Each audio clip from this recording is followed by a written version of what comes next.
There are places we leave behind, not because we want to, but because life pulls us away. A childhood home, a grandparent's house, a place where laughter once echoed and memories were woven into the very walls. We stop visiting. The doors close, the windows darken, and the garden grows wild. But sometimes, the house never truly leaves us. It remains, not as a physical structure, but as a phantom limb of the heart, a repository of unspoken longing. We stopped visiting, you might say, a sigh escaping your lips. But the house never left my heart. It's a silent ache, a persistent whisper of what was, and what can never be again.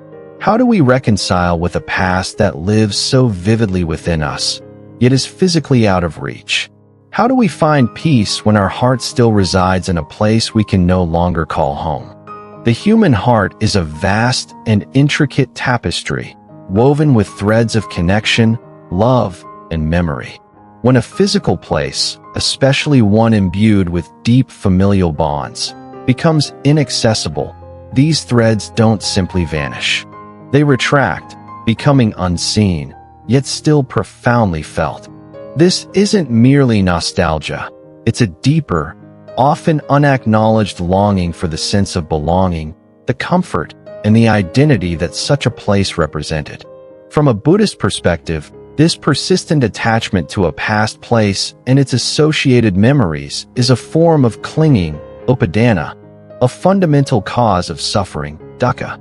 We cling to the idea of permanence, to the illusion that things, relationships, and even places will remain as they were.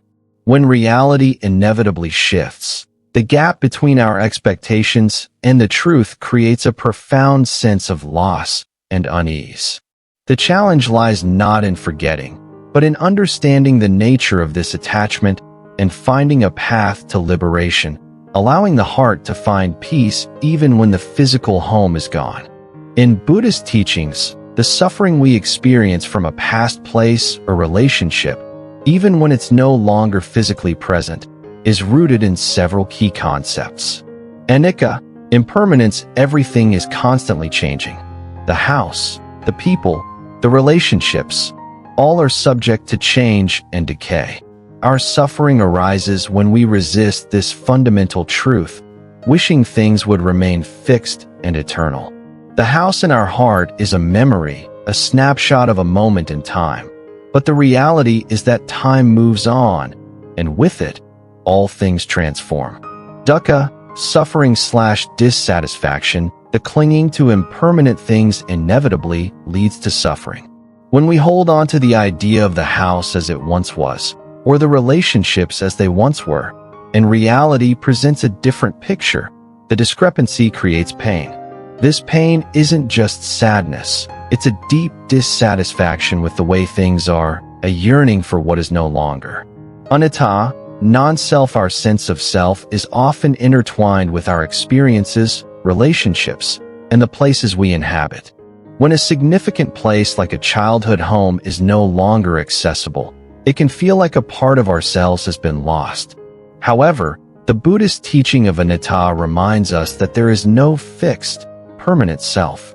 Our identity is fluid, constantly evolving, and not dependent on external factors like a physical house. The memories and feelings associated with the house are part of our experience, but they do not define our essence. Upadana, clinging/attachment, this is the most direct cause of our suffering in this context. We cling to the pleasant feelings, the sense of security, the identity associated with the house. This clinging prevents us from fully embracing the present moment and finding peace in what is. It's like holding onto a beautiful but empty shell, preventing us from seeing the vast ocean of possibilities that lies before us. While the pain of a lost home or a severed connection can feel overwhelming, Buddhist principles offer a profound path to healing and liberation.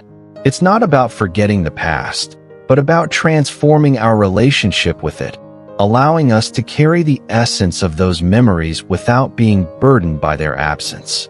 1. Right understanding, samadhi, embracing impermanence. The first step is to truly understand and accept the truth of impermanence, anicca. The house, the people, the moments, all were transient. Our suffering arises from our resistance to this fundamental reality. Right understanding means acknowledging that change is the only constant, and that holding on to what was only creates pain. For example, instead of lamenting that the house is no longer yours, recognize that its purpose in your life, as a place of growth and memory, has been fulfilled. This acceptance allows you to appreciate the past without being bound by it. 2. Right thought. Samma Sankappa, cultivating loving-kindness for memories. Right thought involves cultivating wholesome intentions, particularly loving-kindness, metta, towards the memories and the feelings they evoke.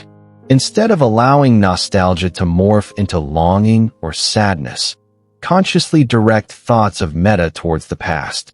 For instance, when a memory of the house arises, instead of thinking, "I miss it so much," try thinking, "May the memories of that house bring me peace. May the love shared there continue to nourish me." This transforms the energy of the memory from one of lack to one of appreciation and warmth.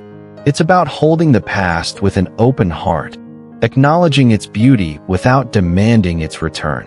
You can also extend this metta to the people who shared that home, wishing them well, even if you are no longer in contact.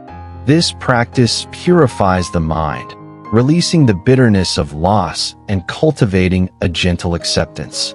3. Right speech. Samma Vaka, speaking truth to your heart. Right speech, in this context, refers to the internal dialogue we have about the house and the memories. Are you constantly telling yourself a story of loss and regret? Are you replaying conversations or events that fuel your sadness? Right speech encourages us to be mindful of these internal narratives. Acknowledge the pain, but then gently reframe the story. Instead of, "I lost my home," try, "I carry the essence of that home within me." It's about speaking truth to your heart, not denying the pain, but also not allowing it to define your entire reality. If you choose to share your feelings with others, do so with the intention of processing and healing, rather than dwelling in victimhood. The goal is to cultivate an internal narrative that supports your well-being and fosters acceptance. 4. Right action. Samma Kamanta, creating new homes in your heart. Right action involves engaging in wholesome conduct that supports your healing journey. This means actively creating new spaces, new routines, and new memories that bring you joy and a sense of belonging. It's not about replacing the old home, but about building new foundations for your present and future. This could be as simple as tending to a new garden, decorating your current living space with intention, or engaging in activities that foster new connections and experiences. These actions help to shift your focus from what was lost to what can be created. It's about recognizing that the feeling of home is not confined to a single physical location, but can be cultivated wherever you are, through your actions and intentions. 5. Right livelihood. Samma Ajiva, finding purpose beyond the past. Right livelihood, in a broader sense, is about how we sustain our emotional and spiritual lives. If the longing for a past home is consuming your energy, it's crucial to find purpose and meaning in your present life. Are you engaging in activities that align with your values? Are you contributing to something larger than yourself? This might involve volunteering, pursuing a creative passion, or dedicating yourself to a cause that brings you a sense of fulfillment. By focusing on what you can offer to the world, you shift your attention away from the past and towards a more meaningful present and future. This doesn't erase the memories, but it provides a context for them, allowing you to integrate them into a larger, more purposeful life. 6. Right effort. Samma Vyama, gently releasing the grip of nostalgia. Right effort is the diligent application of energy to cultivate wholesome states and abandon unwholesome ones. When dealing with the persistent longing for a past home, this means actively working to prevent nostalgia from turning into a source of suffering. It's not about suppressing the memories, but about skillfully redirecting your mental energy. For example, if you find yourself dwelling on the past, right effort means gently bringing your attention back to the present moment, or focusing on practices that cultivate gratitude for what you have now. It's a continuous, gentle persistence in nurturing your inner well-being, even when the external situation remains unchanged. This effort, over time, weakens the grip of the past and strengthens your capacity for resilience and inner freedom. 7. Right mindfulness, sammasati, being present with the longing without identification. Right mindfulness is the practice of being fully present and aware of your thoughts, feelings, and bodily sensations without judgment or identification. When the longing for the house arises, our tendency is to either push it away or get completely consumed by it. Right mindfulness teaches us to simply observe the longing as it is. Notice the ache in your chest, the sadness in your heart, the thoughts of what was. Acknowledge them, allow them to be there, but don't identify with them as your identity. This is like watching a river flow. You observe the water, but you are not the water. By doing so, you create a space between yourself and the longing, allowing it to lose its power to overwhelm you. This practice gradually loosens the grip of the past as you stop feeding it with resistance or identification. It's the gentle, yet powerful, act of shining the light of awareness on the longing, allowing it to transform. 8. Right concentration, samma samadhi, finding inner stillness. Right concentration is the development of a focused and tranquil mind through meditation.